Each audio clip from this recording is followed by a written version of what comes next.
எல்லாருக்கும் வணக்கம். இன்று தமிழ் திரையுலகின் ஒரு மிகப்பெரிய ஆளுமையான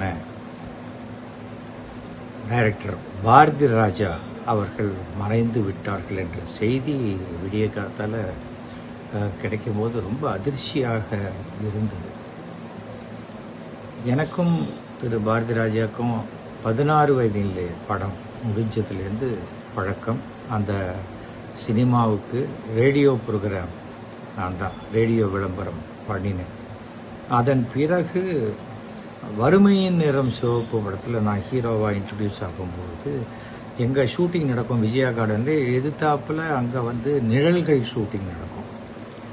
கிட்டத்தட்ட ரெண்டும் ஒரே மாதிரியான கதை, வேலையில்லாத பட்டதாரிகளுடைய விஷயம். அது அந்த படம் முடிஞ்சு வறுமை நிறம் சிவப்பும் நிழல்களும் ஒரே நாள் ரிலீஸ் ஆகுது. நான் நான் என்னுடைய படத்தை 2-3 தியேட்டரில் பார்த்துட்டு அடுத்த நாள் காலையில் நிழல்கள் படத்தையும் பார்த்துட்டு டைரக்டர் பாரதி ராஜாவை பார்த்து அந்த படத்தை பற்றி நான் பாசிட்டிவான விஷயங்கள் எல்லாத்தையும் சொல்லி, சார் வறுமை நிறம் சிவப்பில் வேலையே கிடைக்கலனா கூட படித்தா கூட நம்ம சலூன் வச்சு பழைச்சிக்கலாம் அப்படின்ட்டு ஒரு பாசிட்டிவான விஷயம் இருந்தது. உங்களதில் வேலை கிடைக்காதனால வாழ்க்கையில் தோற்று போகிறாங்கங்கிற மாதிரி பண்ணிட்டு அப்படின்னு சொல்லி பாக்கி விஷயங்கள்லாம் சொன்னேன். அப்போ சொல்கிறார், என்னையா நீ அந்த படத்தை நடிச்சுட்டு இங்கே பாராட்டிகிட்டு இருக்க அப்படின்னு. இல்லை சார், சினிமா தானே சார், எல்லா தேட்டர்லேயும் வருது. அந்த படத்தையும் பார்க்கணும், இந்த படத்தையும் பார்க்கணும். என் படத்தை மற்றவங்க தான் பார்க்கணும், நானே பார்த்து சந்தோஷப்பட முடியுமா அப்படின்னு. ஒரு வித்தியாசமாக இருக்கே நீ, முதல் படம் தான், அடுத்தது என்னன்னு இல்லை, அதெல்லாம் வரும் சார், வந்தால் வரப்போகுது, இல்லைன்னா இல்லை அப்படின்னு தான் நான் சொல்லிட்டு இருக்கேன். அதிலிருந்து நல்ல பழக்கம். ஒரு முறை பாரதி ராஜா அவர்களும் என்னுடைய தந்தை எஸ்வி வெங்கட்ராமன் அவர்களும் ரஷ்யாவுக்கு ஃபிலிம் ஃபெஸ்டிவலுக்கு அங்கே இன்விடேஷனில் போயிருந்தாங்க. அப்பா நிறையா ஃபாரின் கண்ட்ரிங்கிறதுனால அப்பா நிறையா அவரோட கூடவே இருந்து அவருக்கு ஹெல்ப் பண்ணோன்னே அவர் சொன்னாங்க, அவங்க அப்பா என்ன எவ்வளோ பயங்கர ஜென்டில்மேன் அவங்க அப்பா, அதே மாதிரி தான் நீயும் இருக்க, அப்படி தான் சார் இருக்கணும் அப்படின்னு.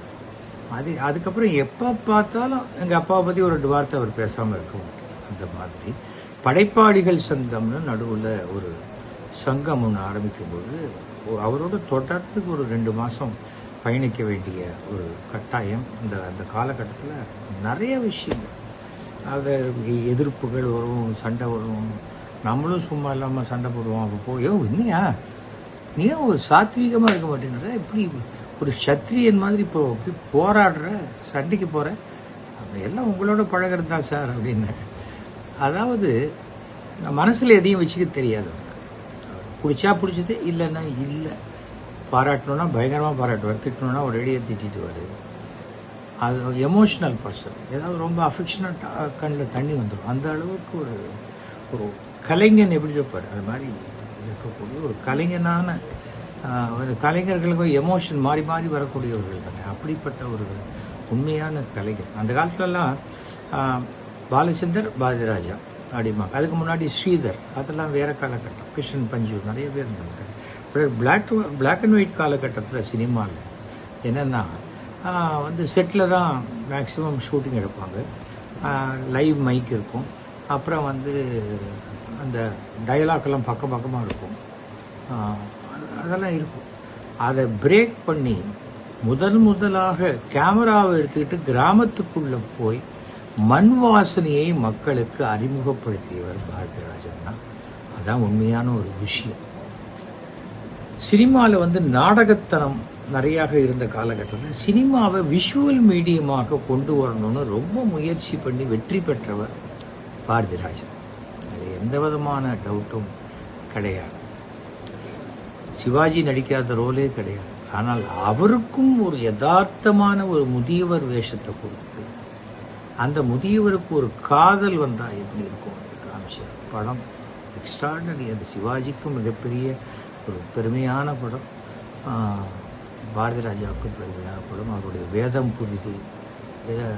அது சரி, கிராமந்தான் எடுப்பாரு பார்த்தா இந்த பக்கம் சிகப்பு ரோஜாக்கள், அது ஒரு இன்னொரு அந்த பில்டிங் பேரே சிவப்பு ரோஜாக்கள் வீடுன்னு ஆயிடுச்சு. டி நகரில் வெங்கடாஜலபதி கோயிலுக்கு ஏற்ற மாதிரி. அந்த மாதிரி ஒரு வெறி பிடித்த சினிமா மேலே ஒரு கலைஞர். செட்டில் பார்த்தா அப்படியே டெரராக இருப்பார், வெளியில் பார்த்தா வேற மாதிரியான பாரதி ராஜா. எல்லாருக்குமே வயதாகும், இறப்பு வரும். ஆனால் என்னன்னா, அவர் இறப்பதற்கு முன்னால் அவருடைய மகன் இறந்து அந்த புத்திர சோகம் அவரை ரொம்ப பாதிச்சிருச்சு. இன்ஃபேக்ட் அவர் டைரக்ஷனை விட்டுட்டு அப்புறம் அந்த காலேஜ், ஆக்டிங் காலேஜ் இதெல்லாம் பண்ணிகிட்ருக்கிற காலகட்டத்தில் கூட சினிமா தேட்டர் அவர் தனியாக பிரிவி தேட்டர்லாம் வச்சுருந்தாங்க, எல்லாம் பண்ணிட்டு இருந்தாங்க. அப்புறம் பார்த்தா ஒரு நடிகனாக மறுபடியும் மிகப்பெரிய ஒரு பரிமாணத்தில் நிறையா எல்லா லேட்டஸ்ட் ஹீரோஸோடையும் படங்கள் பண்ணிட்டாங்க, வித்தியாசமான கேரக்டர்ஸ். அவருடைய பெரிய ப்ளஸ்ஸு அந்த குரல். அவர் அந்த சினிமாவுடைய ஒரு வணக்கம் சொல்லும்பொழுது பார்த்தீங்கன்னா அதுக்கு வர கிளாப்ஸே ஜாஸ்தி. அப்படி வரக்கூடிய ஒரு மாபெரும் கலைஞர். அப்படிப்பட்ட கலைஞன் இறந்துட்டாரு. மனிதனாக பிறந்த எல்லாருக்குமே இறப்பு ஒரு நாள் உண்டு. ஆனால் சினிமாவில் நடிகனாக இருந்தவர்கள், சினிமா கலைஞர்களுக்கு இறப்பே கிடையாது. இன்னைக்கு பார்த்தீங்கன்னா தொலைக்காட்சி பாருங்கள், எம்ஜிஆர் வாழ்ந்து கொண்டிருக்கிறார், சிவாஜி வாழ்ந்து கொண்டிருக்கிறார், தியாகராஜ பாகவதர் வாழ்ந்து கொண்டிருக்கிறார், எல்லாரும் தான் வாழ்ந்துட்டு இருக்காங்க. யார் இதோ இன்னைக்கு எத்தனை படம், விவேக் படம் இன்னைக்கு பார்த்து சிரிக்கிறோம், சிரிச்சுட்டு அடப்பாவி இப்போ என்னடா டப்புன்னு இப்படி செத்துட்டான் அப்படிங்கிற ஒரு ஃபீல் தான் நமக்கு வருது. அது அடுத்தது. ஆனால் அதை தாண்டி வாழ்ந்து கொண்டிருக்கிறார்கள். அதுதான் அந்த கலைஞனுக்கு வாழ்க்கையில் கிடைத்த மிகப்பெரிய வரம். இன்றைக்கு பாரதி ராஜா இல்லாமல் இருக்கலாம், ஆனால் அவருடைய படைப்புகள், அவர் குரல் தொடர்ந்து உலகம் உள்ளவரை வாழ்ந்து கொண்டு தான் இருக்கும். நாம் வாழறோம், வாழ்ந்துட்டு போயிடுறோம். நம்ம சமுதாயத்துக்கு என்ன பண்ணினோம் அப்படின்னு யோசிச்சு பார்த்தா பாரதி ராஜா ஒரு யூனிவர்சிட்டியே வச்சுட்டு போயிருக்கார். புதுசாக வர வேண்டிய இயக்குநர்களுக்கு வாழ்க்கையில் என்னெல்லாம் கற்றுக்கணும்னு நினைக்கிறாங்களோ அவங்க ஒரு 2 மாதம் உட்காந்து இவருடைய எல்லா படத்தையும் பார்த்தா போதும். வேற யார்கிட்டையும் அசிஸ்டன்ட் டைரக்டராக கூட இருக்க வேண்டும், இவங்க ஒரு படம் பண்ணி அந்த அளவுக்கு கற்றுக் கொடுக்க வேண்டியதை அப்படியே எடுத்து வச்சுட்டு போயிருக்காரு. அவ்வளவுதான்.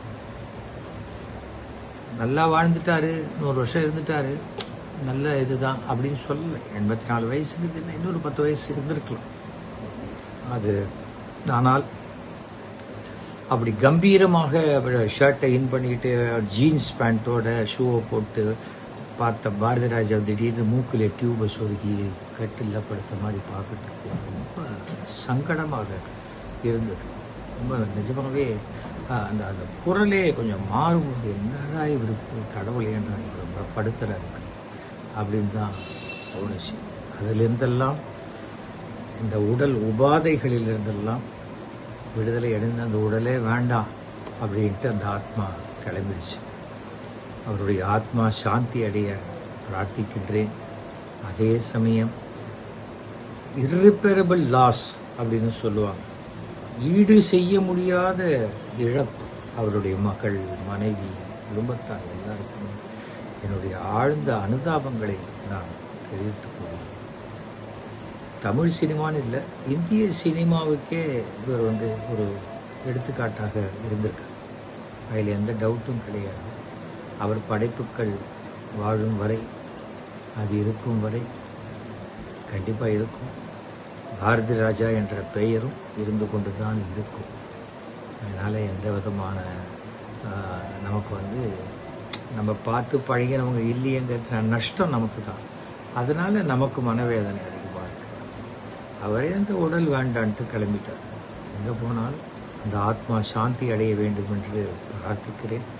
அவருக்கு மறுபிறவின்னு ஒன்று இருந்ததுன்னா மறுபடியும் உலகத்தில் ஏதாவது ஒரு இடத்துல திருப்பி ஒரு டைரக்டராக தான் அவர் பிறப்பார், இல்லை நடிகராக பிறப்பார். அப்படிப்பட்ட அந்த ஆத்மா அது அப்படி தான் தொடரும். அந்த விஷயங்கள், அந்த ஆத்மா சாந்தி அடைய மீண்டும் மீண்டும் பிரார்த்திக்கிறேன். என்னுடைய நமஸ்காரங்களை நான்